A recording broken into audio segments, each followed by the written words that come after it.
My name is Rodney. I'm with Real Player Tackle. I want to show off my fishing bobbers again today. The idea of my fishing bobber is it's going to hold collectible faces. I'm going to make hundreds and hundreds of these to help bring people to the industry and help get people excited about fishing again.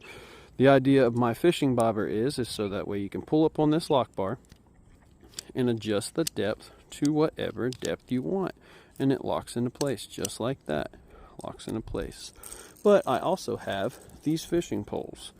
The idea of this fishing pole is it holds all of my collectible faces. Real Player Tackle.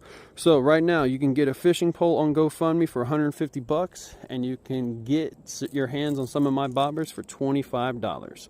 So go on GoFundMe and support my small business, please. It'd be greatly appreciated.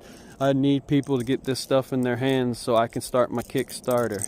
But I hope everybody has a great and amazing day. Bowie's so excited.